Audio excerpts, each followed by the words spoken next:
Realistically, are we 10 years away from that, where we'll see a huge number of brands come out of India? So making a prediction about the future is very hazardous. Beer bicep steel. I know. As strong as your biceps. Every country has navigated this path. First, starting with assembling, that learning to walk and then doing more value added is the running part. And the final conversation is probably building your own brands. Absolutely. The branding part is a sprinting part.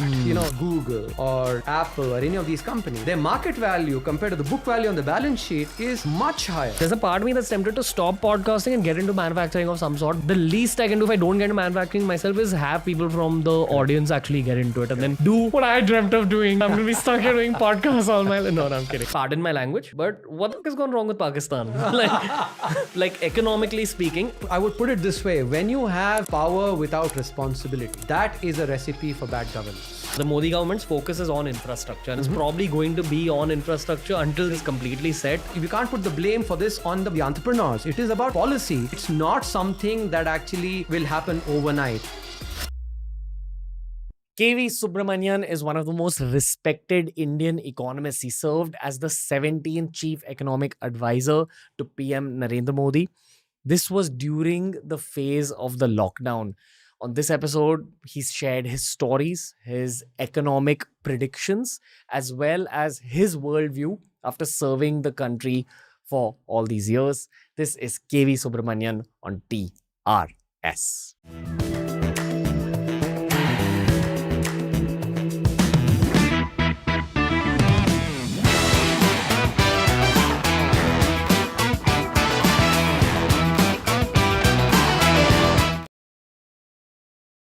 Welcome to the Ranveer Show. KV Subramanian, sir. How are you? I'm doing very well, Ranveer. How are you? Great. We had a fantastic first conversation in Hindi where we covered the basics of economics. We've done a few of those with one of your colleagues, Sanjeev Sanyal, on the show. And fortunately for me, this audience that we're catering to now is pretty advanced with a lot of the things they know. So I feel like we'll be able to talk at a very deep level. So let's see how we go. Okay. Speaking about deep levels, you switched from being an engineering grad into eventually becoming the chief economic advisor for the Indian government, into becoming India's representative at the IMF. Are these related roles? They are. I think the chief economic advisor and the ED, there are many, people before me who actually have similarly, had such roles. What does a CEA do, Aise? Good question. So the CEA is supposed to actually be so there are many ways I can put this. One is that he's supposed to give advice on economic policy, economic aspects to the in the finance ministry and to the finance minister, and also to the, if possible, to the to the prime minister as well. My very raw assumption was that you work with PM Modi and you work with the finance ministry, which is currently with Nirmala Sitharaman. But do you work with the other ministries as well? Do you work with all of them? So yes, you are right in saying that the major interactions that I had was with the Honorable Prime Minister and with the Honorable Finance Minister. But I did have interactions with others as well. In early on, actually on some of the, for instance, Ministry of Commerce, that's as important. Other ministries as well, some of the infrastructure ministries, interactions with those, which basically go and implement or, do the infrastructure. Similarly, some of the ministries at that time, it was actually the, ministry that manages all the public sector companies, etc. So all those actually come into the department that manages that. So similarly, some of the people in Niti Aayog that actually were working on healthcare, actually, they were an important element. So I'll go back to what, the flesh that, a CA puts on his or her, time as a CA is actually depends on how much one, he or she wants to contribute. And so you basically create the canvas, the painting on the canvas based on how, ambitious you are about contributing to the nation.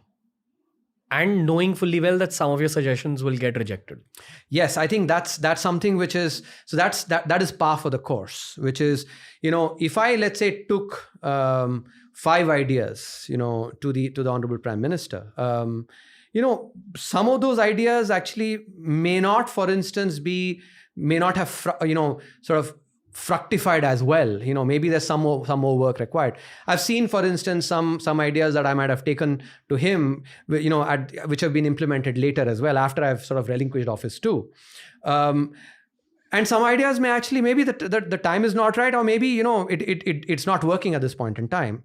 But that's part of, that's part of the role of a advisor, of a CA, where, in fact, I would look at if basically 2 or 3 ideas, get implemented, I think that's a very good hit rate. And this, for those of us who actually came from research and, especially publishing in the, top outlets in the world, this was something that we were trained for.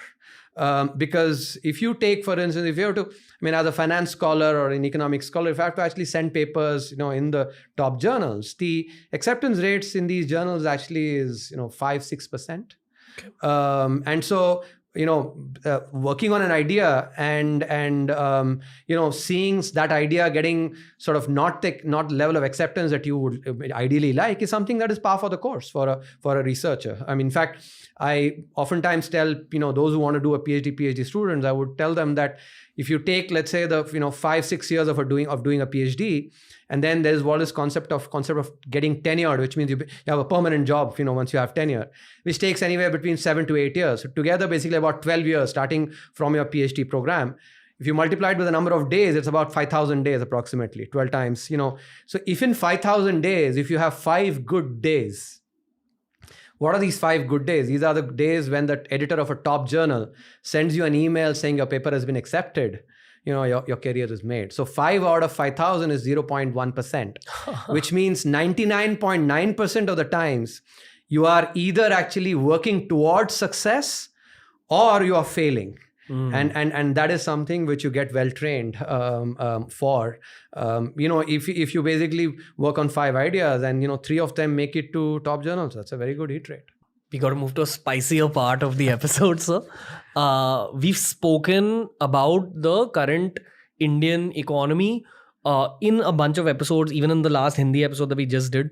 The Modi government's focus is on infrastructure, and it's probably going to be on infrastructure until the infrastructure is completely set, which is possibly after maybe 1 or 2 more terms. That's how long it takes to build out a country as large as India with the kind of population we have. I remember in the last one, I also asked you, other than infrastructure, what is being focused on? Yes. We spoke on manufacturing. Correct. Because basically, when you help the world of manufacturing in any country, you give rise to a lot of jobs. You stabilize the economy because people have predictable incomes, etc. You increase exports. Correct. So, I would want to, for our viewers here on manufacturing, because there is a lot of debate on this, and especially, for instance, this idea, which I was involved in, the PLI scheme, for instance. So I want to explain to our viewers, see, in 1991, we liberalized the economy. But when it comes to, enabling or empowering our manufacturing sector firms, policy really did not do very much. Allow me to explain this as well. You mean since 1990 till now? Till recently, and till the sort of this government came into power. So let me explain this, because think about a manufacturing firm. What are the costs that it has? It actually, manufacturing firm uses power. A manufacturing firm needs labor, needs land. It needs to actually transport whatever it produces. And it also needs to actually, spread its fixed costs over a large denominator, what we economists call economies of scale. So these are 5 inputs, right? If your land is actually, you can't go and acquire land as easily or at reasonable prices compared to firms that you have to compete with globally, let's say, 10-20% higher land cost. Your labor is basically, labor reforms have not happened. And so, adjusted for quality of, labor, you're paying 10-20% more again. If, let's say, power is not available 24/7, it's not reliable, there may be power cuts, let's say, and you're not getting adequate power, then again that cannot help. Net, if you take into account the opportunity cost, time lost, etc., you are actually paying a much higher cost for power, maybe 20% again. If you actually take then transportation, because the roads are not that great, other firms in other countries are shipping maybe at in half the time, and maybe without any damages, etc., because there are no potholes and things like that. So that adds maybe another 10-20%, right? And finally, if you basically have created laws in such a way that firms prefer to be dwarfs, which means they, even despite aging, they continue to be small, then your fixed costs are actually not being spread over a large denominator. If you're a firm that has 100 employees versus a firm that has 1,000 employees, the same fixed costs are being spread over a much larger denominator when it's a 1,000 employee firm rather than a 100 employee firm. And the kind of laws that we've had actually has, when a firm reaches 95, it basically, a promoter wants to create another firm, so that he doesn't get deprived of some of the benefits that you get from being less than 100. That has encouraged this phenomenon of dwarfism. Now put all this together. On each of these costs, each of these inputs, the Indian firms basically were incurring costs that were 15-20% at least larger than the somebody who's actually even the most innovative entrepreneur can reduce through his ideas, can maybe bring his cost down by 20%, 30%. But when you add these up, this is amounting to 100% at least, right? So policy, and this is something which is so important, I have to emphasize that our policy has basically not, and this is not, we can't put the blame for this on the entrepreneurs. It is about policy, which did not go and work on these, what we economists call factor markets. These are the factors of production: labor, land, power, transportation, economies of scale. Each of these factors, these are all markets themselves. There's a labor market, there's a market for power, there's a market for land. We did not work on actually making these markets competitive at all. And so, our firms have not been competitive. And and this is, nobody has an overnight wand, it's basically to sort of want to create overnight magic. It is, the emphasis has been, and this is something which I, took sort of special attention to, brought special attention to, is, working on these factors of production, cost, making them, for instance, the labor law reform, actually the bill was passed in Parliament. If you look at infrastructure, the emphasis on power is on, logistics, railways, roads, etc., so that logistics costs go down. MSME definitions have been changed so that firms can grow bigger. In other words, we encourage children that can become giants rather than encouraging dwarfs. Taxpayer money should go into into investing in children that can become giants rather than dwarfs. And these together actually will really help in in encouraging manufacturing. So it's not something that actually will happen overnight. Patient work, especially from policymakers on each one of these inputs, is, I think, important. Each one of these markets, so that the cost of that particular input becomes as good as the level that other global firms have. That is important. Now the PLI scheme comes in basically as the bridge to this new, so the equilibrium that we've had, this is one where all these costs are actually higher for our firms. And while policy happens, and these costs are actually reduced through emphasis on policy, we have to have Indian firms actually which will be there to do manufacturing, right? So, you can't, you have to, in policy, you can't pretend, in academia, we can actually, the bad equilibrium to good equilibrium, you actually write it in a paper, done. But in the real world, you actually have to create that bridge from the bad equilibrium to the good equilibrium. And that is what the PLI scheme really is. And this is something that is actually, policymakers have to understand, have to realize that if you did not have the PLI scheme, by the time the good equilibrium comes, where our costs are all lower, if there aren't enough firms to actually, domestic firms, where will the jobs get created? Got it. Cool. Is this what China had done right in the last 30-40 years? Yes, very much. In fact, China not only did it, make each of these inputs at the same level, through state-driven capitalism, they would also give sort of implicit subsidies as well, so that the costs for Chinese firms on these factors of production were actually lower than global firms. And they of course utilized the fact that they had huge demographic dividend when they in the 1980s, huge labor force, right? And so labor costs were lower. They used that to really enable manufacturing. Okay. Not just China. In fact, actually and this is a chapter that we had written in the economic survey, 2019-20 economic survey. If you look at any firm, or look at any country that has become an export powerhouse or become a manufacturing powerhouse, they've become that by first actually learning to assemble stuff and then moving into more value added. I'll give you an example from India itself. More value added. I'll explain that. Okay. I'll explain that. So if you take, Maruti in India, right? In the 1980s, late 1980s, Maruti set up shop, but it was a joint venture with Suzuki. So what would happen? All the components, would come in. They would be imported and they would be assembled, in India. It was only assembly. So the Maruti car that initially came out was all the components were actually manufactured in Japan, and they were just shipped in here and it was assembled here. If you're just doing the assembling, then you're not adding as much value. That's why I meant the value added. In contrast, if you are manufacturing those components as well, then obviously you are actually, you are sort of creating more value in India itself. Now, this happened in the 1980s when we were only assembling the cars then. But since then, the entire ancillary sector, the entire industry for manufacture of components, all that has developed. And that is how countries move as well. You don't learn to actually run before learning to walk. And in the context of export powerhouse manufacturing, assembly is that learning to walk, and then backward integration, which is basically doing more value added, is the running part. We have to actually, it's that territory, every country, Japan, China, we showed that through very, very robust evidence as well. Every country has navigated this path, first starting with assembling and then going into value added. So some of the criticism that comes actually on this, that, assembling is basically PLI scheme is being given, let's say given for electronics assembly. That is something that's a sine qua non. It's essential, to be able to then move into, to value-added manufacturing of components as well.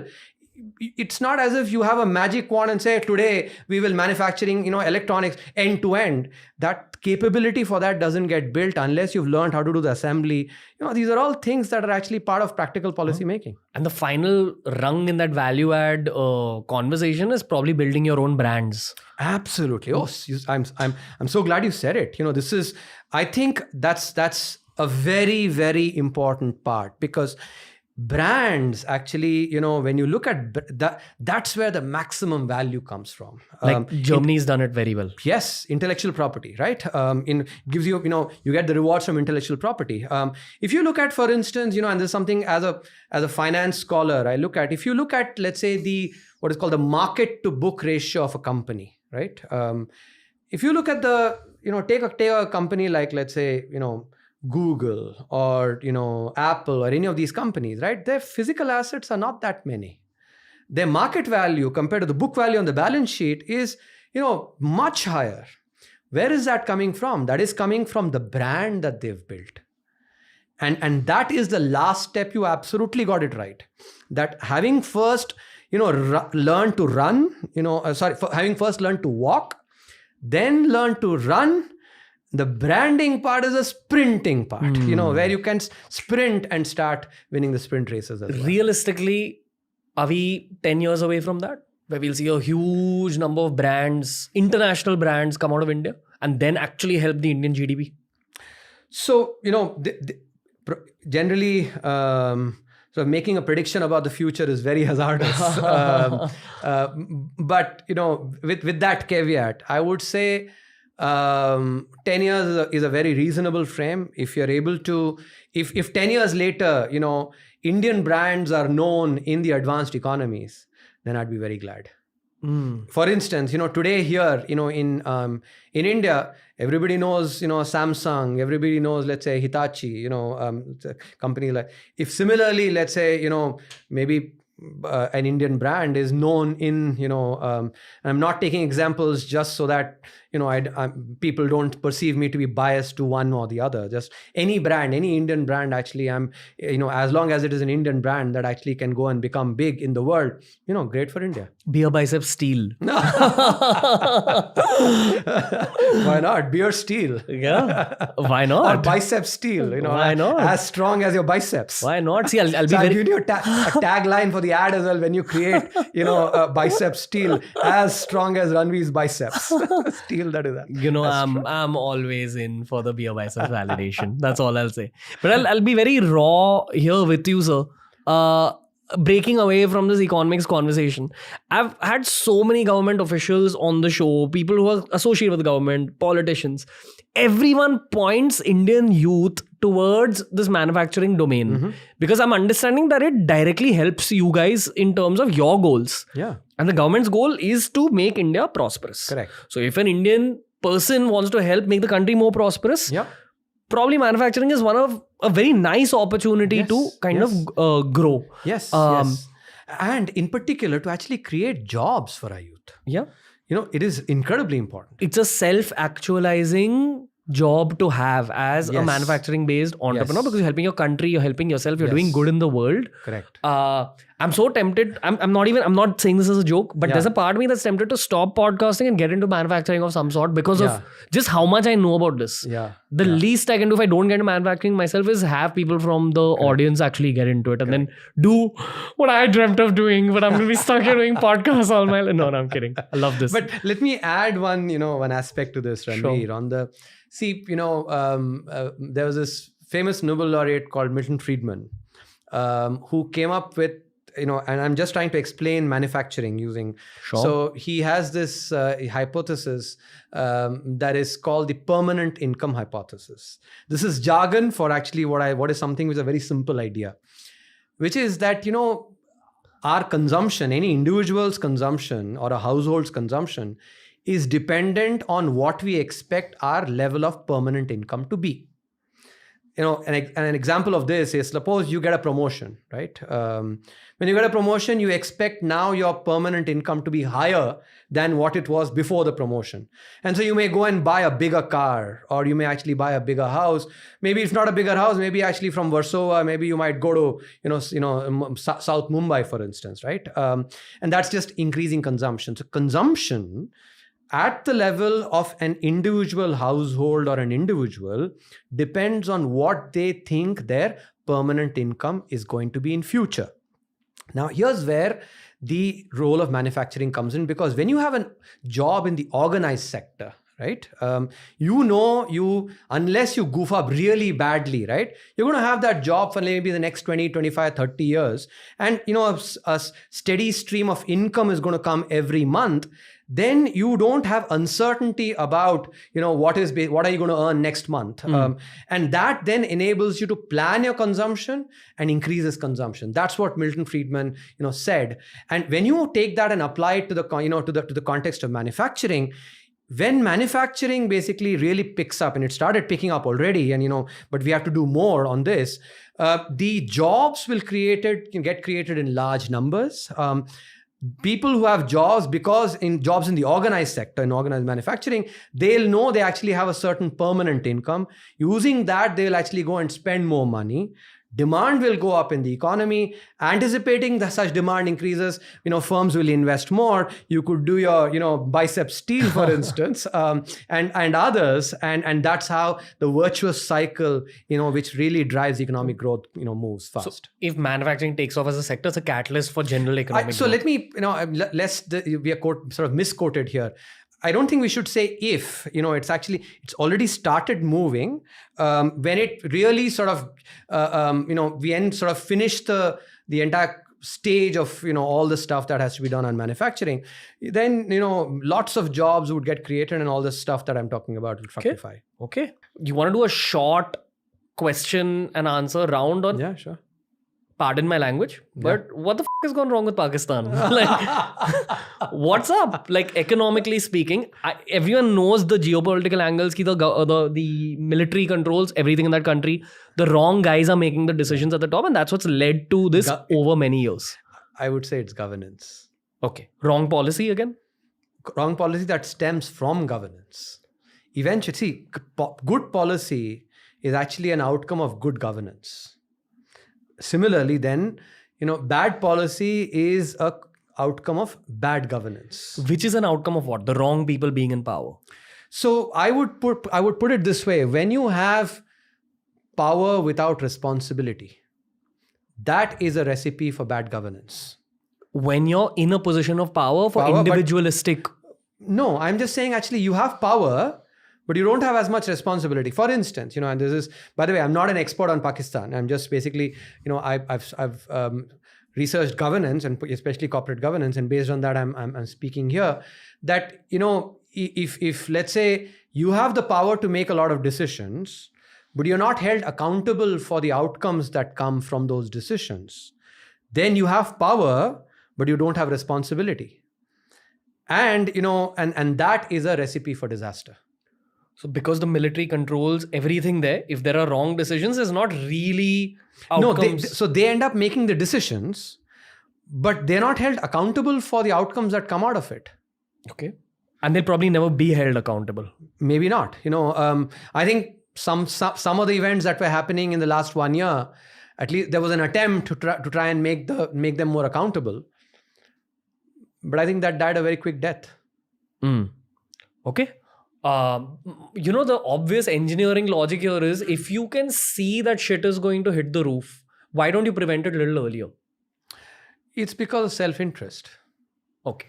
It's, see, even self-interest, and here actually I'll speak from a sort of a spiritual perspective. Self-interest can be elevated self-interest or can be naked self-interest. When it's elevated self-interest, you want to do good, let's say, for the country because you derive satisfaction out of doing good. Or maybe you want to actually leave a brilliant legacy, right? People remember you for the work that you did. That's elevated self-interest. In contrast, you just want to basically make a ton of money, whichever way it comes. Basically you're sort of taking, let's say, a taxpayer's money.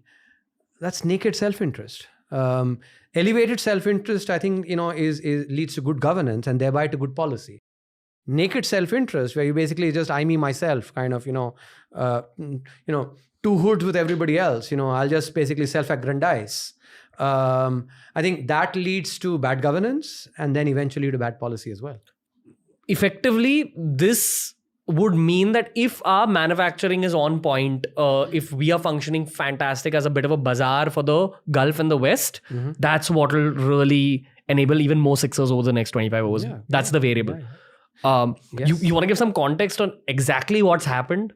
Like, how is this? So I think the important context here is, after the global financial crisis, the forces of globalization, trade, etc., have actually suffered pushback.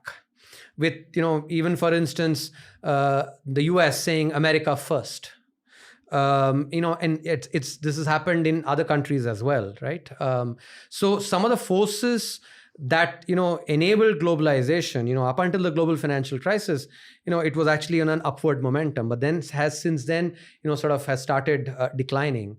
So in that context, I think, in enabling trade from India, into India and via the Gulf, the Middle East into, the advanced economies, Europe and the US, I think is a very, very important antidote in some sense to this, sort of trend against globalization. Right. At the same time, of course, this is India's, sort of play against the, the Belt and Road Initiative as well. So, strategically, it's very important too. Okay. Wow. Damn. So geopolitics is one massive factor in your role always. Like studying it, understanding what's Understanding it, actually, because, one of the things that you have to remember is that, a growing tide lifts all boats. and a sinking tide actually buries all boats. And so, understanding the global economy, I think, is extremely important for anybody who actually, wants to do policy making at the national level. Yeah. One of the things I find very fascinating about your world of economics is that I always assume that for a country to become richer, other countries probably need to get slightly poorer, like lose 1 rupee and then they collect and come here. And then I realized that's not true. No, yeah. In fact, that's why I was actually sort of left thinking that is sort of, portraying it as a zero-sum game. And it's not. It's not. Yeah. Let me say it need not be. Like there is a utopia where every country could get richer together. I don't think I would say utopia. If you saw basically what happened before the global financial crisis, right? At least till till 2008, 2009, the US, of course, benefited from very low cost imports. China benefited as well by growing its economy.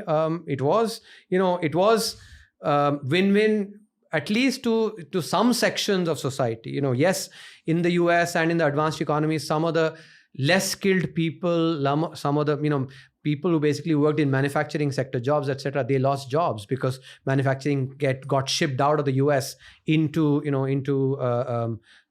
China, for instance. But as a consumer, the American consumer benefited enormously, right?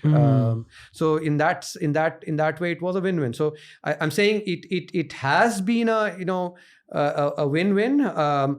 But with some caveats, and I think the new form of globalization can actually, using this, using the corridor, can be one that can be also sympathetic to some of the problems that come from those that lose out because of globalization. So it's a more sort of compassionate form of globalization rather than a very sort of cold-blooded one. I know this is a very complex question that I'm asking you, but I'll still go ahead, which is, could you paint a simple picture of the global economy currently in 2023? Of course, I know you'll have to highlight America, you'll have to highlight Europe, the Gulf, Africa, and Asia in general. We don't really speak about Asia, especially the Far East and all this. It's never come up on the show. So I'd let you take it in whatever direction you think is best. So I think the first thing to recognize when we talk about the global economy today is that India is likely to be the bellwether for growth, in the global economy for the foreseeable future. That's the first aspect. Will be the, quite likely the fastest growing economy, among all the large economies, and thereby contributing to world growth, possibly the most. When you look at the US, I think the US, there have been some, in my opinion, policy aspects that could have been possibly, done differently. But US, I would always sort of be careful to bet against, because it's still the country where the best people, choose to go and live and work. And so by the fact that they actually get still, the world's best talent is something that you have to keep in, factored. When it comes to Europe, I think Europe, in my opinion, faces structural problems. Maybe the best may be behind. When it comes to China, I think we've already spoken the demographics and also some of the problems on their financial sector, the kind of investment, over-investment that they've done. All that will certainly mean this decade will be very tough for them. And maybe even going forward, things may be actually, may not be very rosy. When it comes to, I think in the, Asia, I think the Middle East, there are some pockets of, good opportunity there, growth, which, because there are sort of important changes in the society also that is happening there, which will further sort of and lead to better economic policy. For instance, possibly increase in female labor force participation. That may be something that can actually make a big difference to in the Middle East. I think Africa, I am still I don't have a very clear view at this point in time. There's enormous potential there for sure. but I think there's also, an enormous opportunity thereby to actually reap the benefits of good governance there. And I think I'll leave it at that. Wow. Okay. Is Africa ever going to be a continent that India can look at as a target for exports? Oh yeah, absolutely. I think Africa is is a very important continent for India. Both in terms of sharing some of our lessons on on development, on growth, but at the same time also as a partner, in trade and economic growth. Okay. What about the Far East? Yes, I think Far East for sure, because they are, as now, through some of the steps that are being taken now, by the current Prime Minister, I think he's built good relationships there as well. And given the economic energy that may come there with the, sort of some of the policy changes, I think those will be very good opportunities for us as well. And there may be also important changes that may be happening, in the Far East, given climate change and what that would mean for their own economic policies as well. So that could also be important opportunities for India. Okay. How much does climate change affect an economist's job? Because only recently do I hear Yes. People in governance talking about climate Yes, change all over the yes, world, not yes, just in India. Yes. No, I think if you had asked an economist, let's say 10 years back, I don't think he would have, talked about the importance of climate change for the macroeconomy or the economy at large. But today, I think, it can pose an important macro risk as well. Because it affects agriculture primarily. It can affect agriculture for sure, but it can also, through natural disasters, can create damage and thereby leave, some of the vulnerable sections of society, in quite a significant amount of distress. And so, building those safety nets for such people, I think that also becomes very important. Of course, apart from, focusing on agriculture, but also even in terms of the use of energy, the kind of energy that, you want to focus on for your growth, that also becomes very important as well. I have a very morbid question I wish to ask you, but that's what we do on podcasts. Sir. There was these movies like The Day After Tomorrow, where they actually show a mass flooding, etc. We're seeing sort of versions of these natural disasters happening all over the world constantly. Mm-hmm. If we continue the way we're continuing, and if we don't talk enough about climate change, and I think if enough policies are not created about climate change, probably the 2030s and the 2040s will be very catastrophic in terms of worldwide floods, etc. So as an economist, say hypothetically you're in that position where now you're dealing with a much smaller population. Mm-hmm.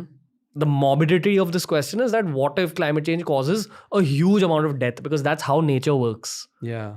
If you abuse nature, nature will abuse you back. Yeah. And it probably just like clean up a lot of humanity. Yeah. How does the economics of that new world work? So,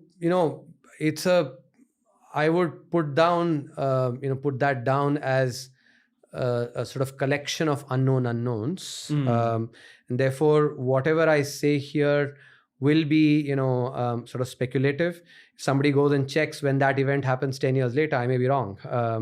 But with that caveat, I would say, it depends on, of course, it's a very morbid, sort of line of thinking. But within that, if, for instance, people who are, whom we let's say lose in the workforce, if they're very skilled, then I think the impact will actually be much greater than if they are not as skilled. I think the way this comes out is, it seems unfair. Maybe it doesn't have it may seem a little cold-blooded as well, and I'm sorry about. No, it's a cold-blooded question, so I have put you here, sir. I should be apologizing. Yeah, but I don't feel like apologizing because it's a podcast. Yeah, but I think so the silver lining, therefore, to that is that if you can use technology to, one, be able to anticipate a lot of this, and thereby also, do prediction well, but not just predictions at the macro level, but localized. For instance, where is it that this, disaster is going to possibly happen? Move people, come up with, when I say technology, I don't mean only in terms of just tech, right? But, in terms of the sort of the response model, being able to quickly move people, maybe a million people within a day, right? Like that kind of technology as well, to safe places. And I think there is potential for such sort of quote unquote models to be developed. And if that happens, then we can certainly limit the damage. So it would require, us to be able to predict very well. So, the sort of the models that will have to predict these will have to, possibly use a lot of AI, because we're talking about unknown unknowns, not just unknowns here. So that we get the prediction in a localized manner, saying, it is going to be, let's say, this particular 5-kilometer tract, in this particular district, let's say in this particular state. That's where the flooding is going to be so large, and so move people there, or maybe in a town, or move people. So the prediction and the response, both of these are, I think, very important. But suppose, let's say, and worst case scenario, despite all this preparation, on the prediction technology, on the response, technology or response mechanisms, if still, let's say we end up losing a large chunk of humanity, then again, using technology to quickly train people, those that survive, I think will also be important in being able to, get over this. So I hope I've been able to answer this question sympathetically, but it is a morbid thought. Yeah, this is true for a zombie apocalypse as well, or any extremely morbid movie scenario. This is how the government would react. Yeah, no, I think that's true. I'm glad you're asking this, because it's always sort of good to be prepared for the worst and hope for the best. One last question for you, sir, because there's no way that I can cover everything that I wish to cover in just one episode. So I'm assuming that I'm going to see you again in life at some point, and we will continue. And in that one, we'll talk about the IMF and all these other aspects of your life. Sure. But you've had one crazy life, like honestly, like from your childhood to IIT to cricket to MBA to economics to the government to whatever you're doing now.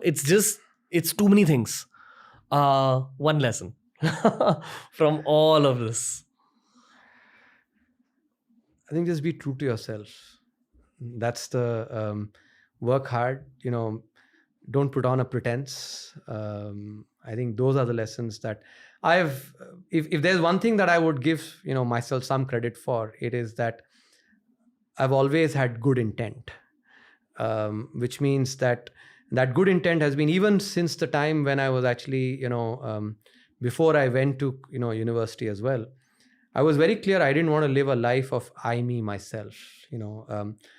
Maybe my father, sort of inspired me, instilled the kind of sacrifices he made for us, I think inspired me. But that is one part actually that I had absolute clarity about, that I wanted to do something, that was just beyond I, me, myself.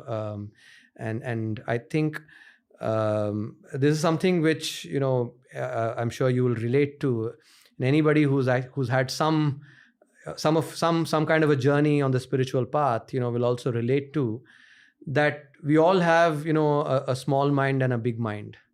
The small mind is, just doing, I, me, myself, I, me, myself, I, me, myself all the time. The big mind actually, says, let's stop that chatter of I, me, myself all the time, and let's think a little. Let's get out of that and think beyond. And shall we do something that is actually for somebody else, and thereby, get enormous satisfaction from that? I think, I would. That's one lesson that I would actually take for myself more than anybody else. In that intent, or listening to the big mind, and not just getting consumed by the small mind within me. Okay. I think it's about the energy you give out. So that intention you carry in your heart eventually becomes the vibe that you give out in the world. And the world I hope sends so. it back to you, because I when hope your so. intention is to help Yeah. comes to you. No, that I think is a very, very, very, very good point, very profound point, which I think only somebody who's had who sort of vetted his feet in, in the spiritual path can say. Because I mean, I've myself sort of felt, and people may call this unscientific or whatever, and I don't care. But I will say that when you have good intention, I think the universe supports you. You think economics as a subject, especially when you're doing practical economics, Mhm. you've worked with the biggest country in the world, Mhm. technically, Mhm. the largest population. Does it change you on some spiritual level? Oh, absolutely, absolutely. I think to me, the 3 years working as a CA was, an intensely spiritual experience for me. I mean, that's maybe a topic for a later conversation. But see, it's one thing to learn principles, about basically, your own ego, your things like the small mind, big mind. It's one thing to learn that in scriptures, and another thing to actually implement it in reality. I think the test really comes. This is something that I've genuinely believed. The spiritual path is not about intellectual. It's not about reading and being able to show off your knowledge about. It is about how much are you able to imbibe in your life.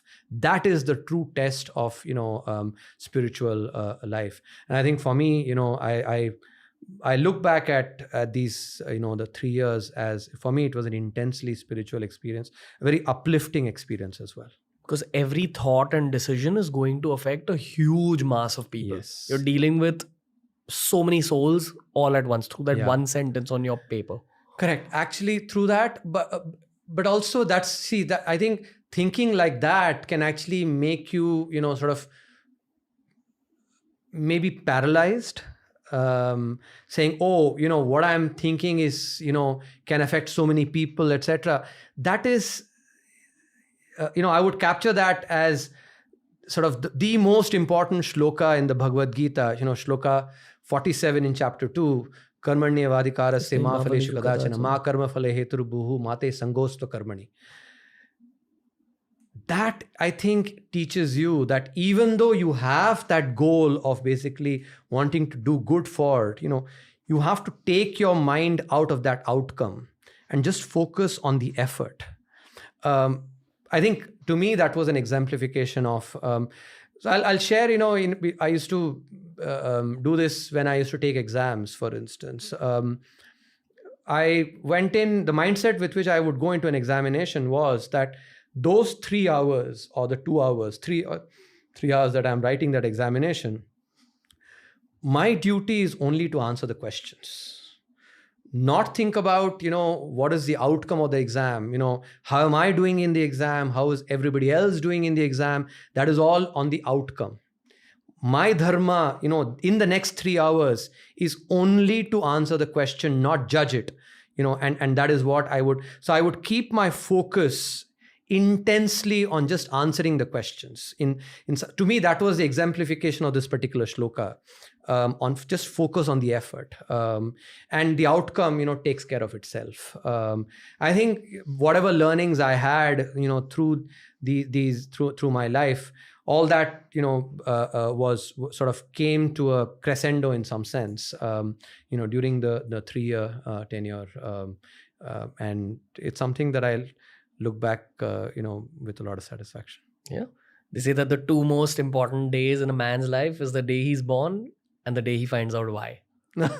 So no, I think that will be a big statement to make. I think, I don't think I've understood my why. I mean, you served as the CEA, which But, I mean, truth be told, to even think that, oh, I was born because I had to be the CEA, Okay. I think there's even more to life.